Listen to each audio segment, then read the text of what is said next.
Okie dokie. Well, I heard our friend Cody come on in. So you want to come and sit down with me? We can maybe talk about some of this air quality stuff.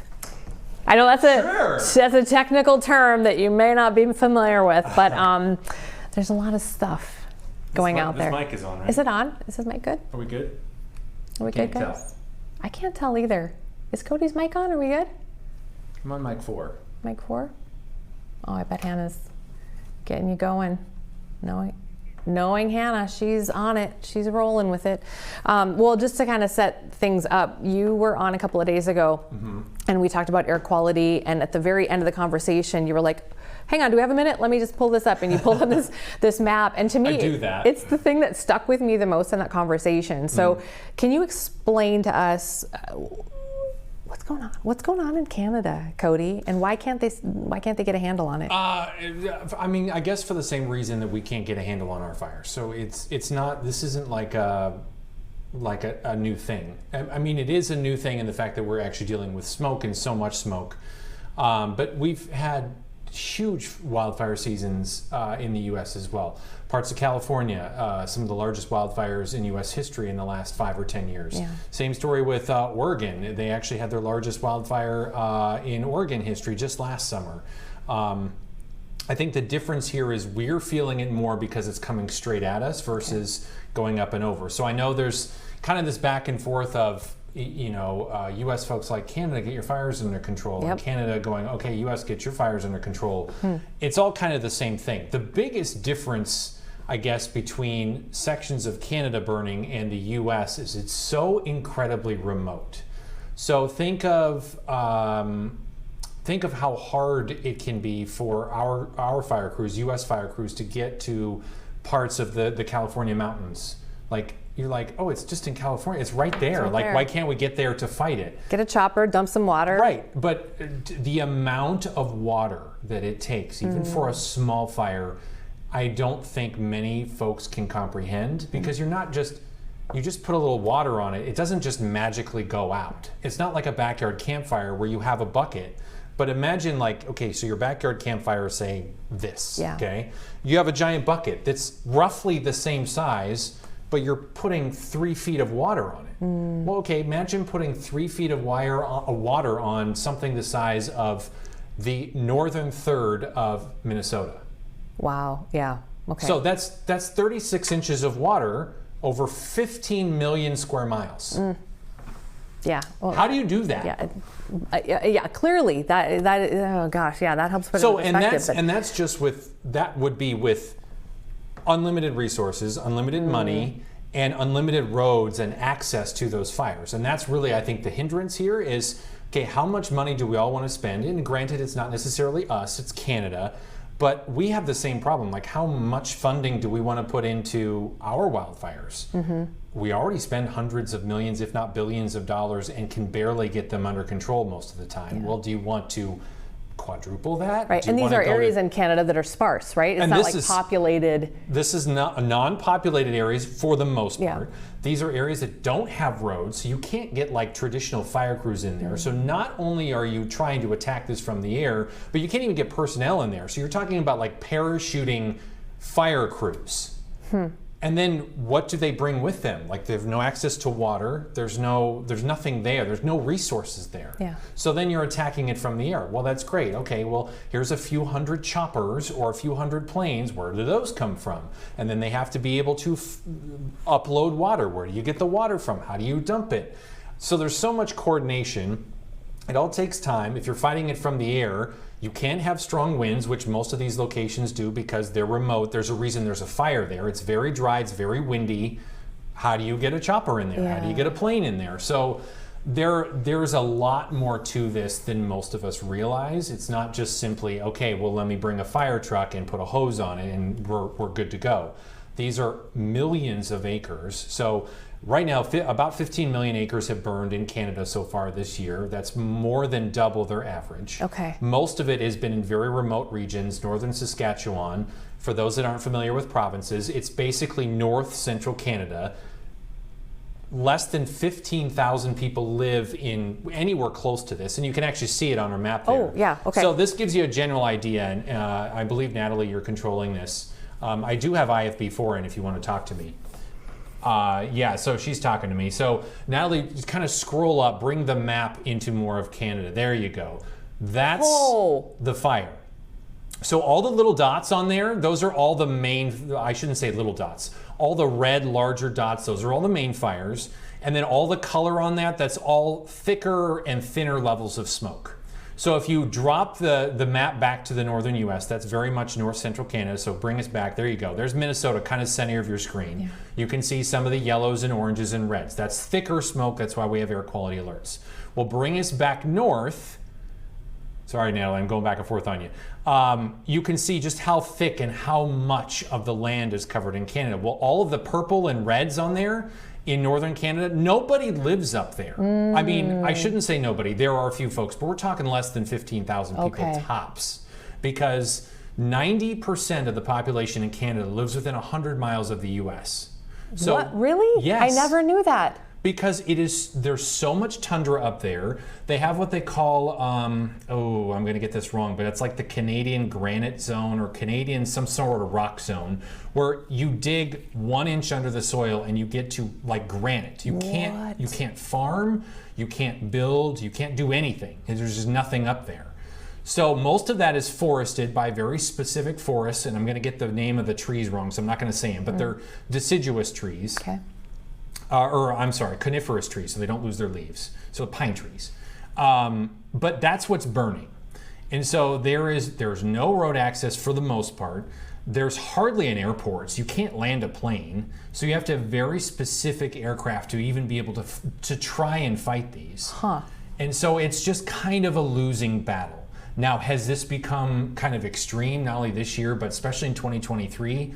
Absolutely, that is extreme. And if you can, see the future and know that they were going to get this big, maybe they would have put some resources into it initially. That was my question next, because. But which one do you fight? Which one do you go after that starts? Because you're talking, most of these are started by lightning. Some are started by humans that are either camping there or taking a seaplane. I know that a lot of Minnesotans do some fishing up there, and will take some sort of 2-engine or 1-engine little plane to kind of get up there and land and do all that stuff and do all the camping and nature stuff.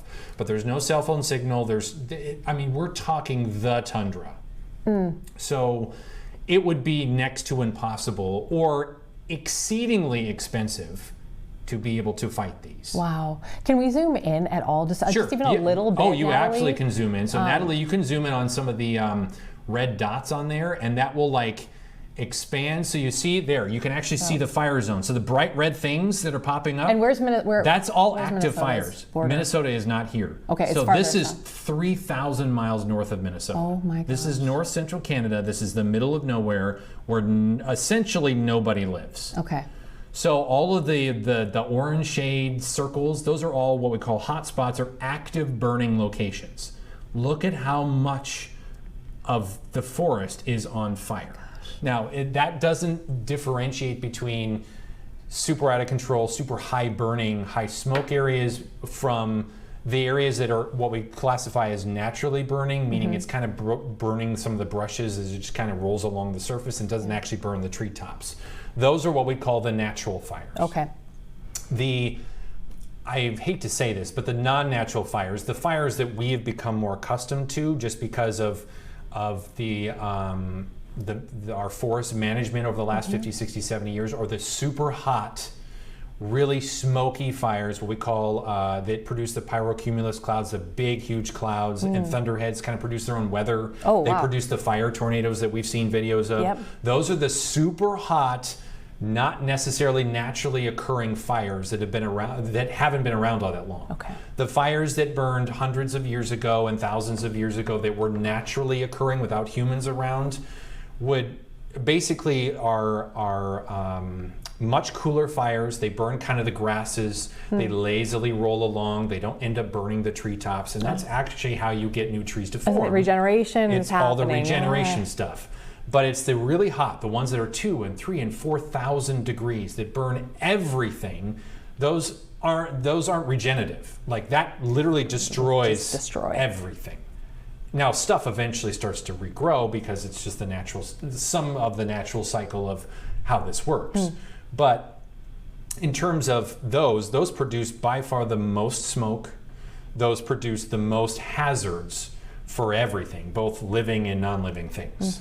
So if we were to, manage this differently, if we were to go back 60, 70, 80 years, go back to the 20s and 30s and 40s when we as humans thought, oh, fire bad. Yeah. It is. Well, obviously we can't have fire, like it's bad for humans, but it is a naturally occurring thing. Well, then we went to forest management. Oh, we shouldn't have any fires. Well, then everything outgrew itself. Canada did this very same sort of forest management. And honestly, most of Europe did the same thing as well because we don't want our houses to burn down. Right. So it was kind of a natural look at things. Well, when we started learning more as humans and learning more with technology and the modernization of what we do, then we're like, ooh, we shouldn't have done that. Forests are supposed to burn, just put it as like a light singe, as opposed to a full-on forest fire. Yeah. So it's hard. Natalie, I know there's another map on there. It was the one I actually showed the last time. It was a secondary link to kind of give you a glimpse. So that the first one with all the colors, this is the other one. So this kind of gives you an indication. This is a computer model, but it kind of gives you an indication of where the smoke kind of ends up and where the bulk of the fires are. Minnesota is kind of the bottom center of the screen.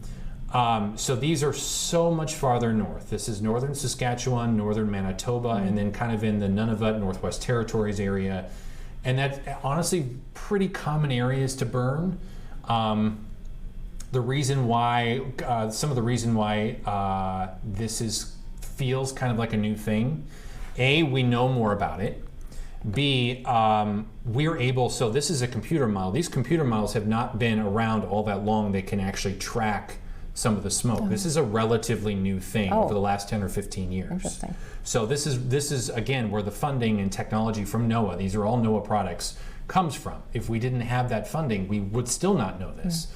Air quality alerts in Minnesota are relatively new. They've only been issuing these since 2008. So there's a lot more awareness to this. And so I know a lot of the old timers, and not even the old timers, myself included, were like, well, we didn't have this as kids. Right. You're right, we didn't. Because we didn't have the knowledge. Even if we did have something like this, we weren't really talking about it because we're like, oh, it must be some little fire somewhere. We just didn't know. And now that we have the knowledge, it's like there's a lot more awareness involved. Okay. Now, don't get me wrong. There have been many decades where we haven't gone through this because Canada wasn't burning like this. It's a combination of year-to-year variability. It's been very dry the last several summers in this part of Canada. That's not always the case. So it's just like Minnesota will kind of ebb and flow. We have very wet summers. We have very dry summers.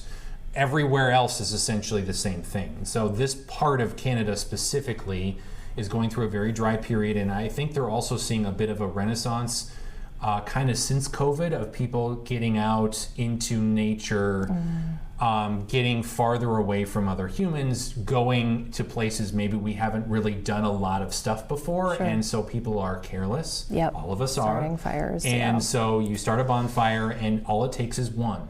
Now, to be fair, I don't know how a lot of these started. There was plenty of lightning up there too. I'm sure many of these were lightning caused. But I'm sure there's some human element involved as well. Even though there isn't necessarily population there are scarce people around doing outdoorsy stuff, just like we do in the wilderness in northern Minnesota, parts of the Intermountain West as well. So all it takes is one, and you can get glimpses like that. Wow, it's visually just to see it like that is unbelievable. It is truly stunning, the scale of how far smoke can travel. And it takes a very long time for the atmosphere to kind of scrub that out. Okay. We see something similar in Asia. The Siberian forest will burn. They get a lot of smoke in parts of Russia, parts of Asia, and even Eastern Europe because of some of the Siberian forests that burn. So this, to a certain extent, is naturally occurring, but just maybe not to this scale, and certainly not every year. Okay. Well, thank you for the context. I mean, this is really, I don't know, I enjoy learning about things like this because it's affecting all of us right now, For and sure. some, more severely than others. And honestly, and I think there certainly can be discussions had, I would say, between not only the U.S. government and the Canadian government, but kind of either side. You know, I think in this particular context, and I know there's a lot of political sides to this, and that's great. And you know, your view is your view. I think because we all kind of are in this together, in North America as a whole, I think there should be some workings between. There may be some money between that kind of needs to go involved in all of us fighting this, because we all have to deal with the smoke. And so I think this is good. I think this brings up good conversations. I think our political leaders should be having conversations about this.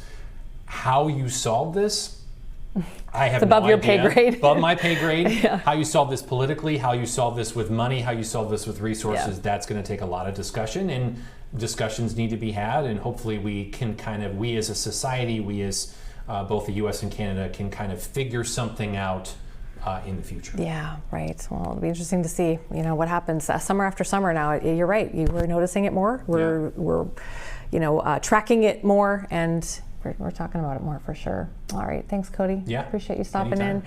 in. You're working tonight, yeah? Yeah, well, yeah. Doing the evening shows? Oh, yeah, I'll be around. Okay. Good. Can't wait.